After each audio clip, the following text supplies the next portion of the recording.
ادھر سے سیاح شریف کے قریب سے گزرا اس وقت اسے ذہن میں آیا یہ صحابہ بڑی عزت کرتے ہیں، توقیر کرتے ہیں، بیچارہ اوپر افلاس کا مارا ہوا تھا، تو اس نے وہاں ایک جگہ پر درخت کے نیچے بیٹھا تھا، کہا کیوں نہ جا کر میں یہ کہہ دوں کہ میں سید، تو کچھ تھوڑا سا شفقت کر دیں گے، یہ سوچا چل پڑا اور گیا اور جا کر کہا میں مسافر بھی ہوں اور سید بھی ہوں۔ کیوں یہ کہا اٹھ کر کھڑے ہو، احترام کیا، تعظیم کی، توقیر کی، لے کر چلے، ہٹایا عزت و وقار کے ساتھ اور کہا میرے لائق کی خدمت ہو، رانی مسعود سے ٹھہرنا چاہتا ہوں، آپ نے فرمایا ٹھہر کیا، خدمت پر خادم معمول فرما دیے، دو چار دن ٹھہرا، کھایا پیا، کوئی جسم ذرا بہتر ہوا تو اس نے کہا کہ اب چلنا چاہیے، ایسا نہ ہو کہ جان پہچان والا آ ہے، تو کہا آپ اجازت دیجیے، انہوں نے کہا ٹھیک ہے رکیں، تو آپ مالک ہیں، گھر ہے آپ کا اور جانا چاہیں تو ہم خادم ہیں، آپ کی نوکری کر دیں، اور کچھ سامان زادگار منگوایا وہ پیش کیا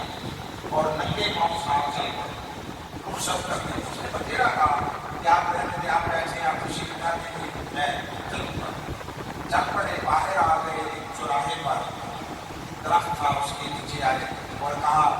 لو بھائی اب آپ اپنے سفر پر گئے، اس نے کہا آپ نے کہا زحمت کی، ننگے پاؤں کی دور چل کر آئے، فرمایا نہیں یہاں تک آنا لازم تھا، یہاں تک آنا ضروری تھا، یہاں سے تم سید بنے تھے، یہاں سے سید بنے تھے، میری معنی یہ ہے کہ مت سمجھو کہ پردے پڑے ہوئے ہیں، پردے پڑے ہوئے ہیں، پتہ ہے مگر نسبت مصطفیٰ اور حضور کی اہل بیت کے ساتھ اگر کوئی چھوٹا تعلق بھی جوڑے اہل نظر اس کی تکلیف ہے، سب سے پہلے من میں رکھے ہوئے بتوں کو ریزہ ریزہ اگر اندر لائے نہ اتر جائے، اندر چاروں طرف باہر بت پڑے ہوں تب بھی بندہ صاحب توحید ہوتا ہے۔ 13 سال مکی دور میں، 13 سال آپ قرآن کی ساری مکی صورتیں اور مکی آیتیں اٹھا لیں، آقا علیہ السلام کے سارے خطبات اٹھا لیں، 13 سالہ دور مکی میں دو ہی چیزیں تھیں عنوان گفتگو، ان میں سے پھر سب سے اوپر اور سب سے زیادہ وہ توحید، قولوا لا الہ الا اللہ مسلم، کہہ دو لا الہ الا اللہ کامیاب ہو جاؤ، سب سے زیادہ جو مضمون بیان ہوا توحید کا، دوسرا مضمون آخرت کا، یہ دو مضمون۔ کبھی آپ نے غور کیا صبح و شام دعوت تبلیغ توحید کی تھی، صبح و شام آتے جاتے اٹھتے بیٹھتے ملتے ملاتے ہر وقت توحید کی بات، اور 360 بتوں میں سے توڑا ایک بھی نہیں، ایک بت نہیں توڑا، کوئی بت نہیں توڑا۔ اگر کسی علم میں مجھے بتا دیں، میں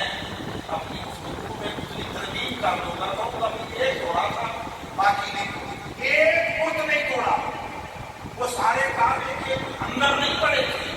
کعبے کے جلدوں دیش میں پڑے تھے، صفا و مروا پہ پڑے تھے، داخلی خارجی راستوں پر پڑے تھے، کبھی کسی صحابی کو دیکھ کر ادھر کا توڑوا دیتے، کبھی کسی کو دیکھ کر ادھر کا توڑوا دیتے، رات کی تاریکی میں کر لیتے، مگر نہیں، ایک تو بات یہ تھی کہ دین حق ہے، یہ چوری چھپے تاریکیوں میں نہیں، جن کے اجالوں میں قوت بازو سے پھیلے گا۔ یہ جنگل کی 30 سالوں میں باہر کا بت توڑا کوئی نہیں، اندر کا چھوڑا کوئی نہیں۔ سبحان اللہ، باہر کے بتوں کو کہنے نہیں دیا، کچھ کہنے نہیں دیا، اندر کوئی بت رہنے نہیں دیا۔ وہ لا الہ اندر داخل کرتے رہے اپنے فیضان نظر سے، اپنے فیضان صحبت سے، اور فرمایا ڈر کے بت توڑ دو، خوف کے بت توڑ دو، لالچ کے بت توڑ دو، حرص و ہوا کے بت توڑ دو، نفرتوں کے بت توڑ دو، اور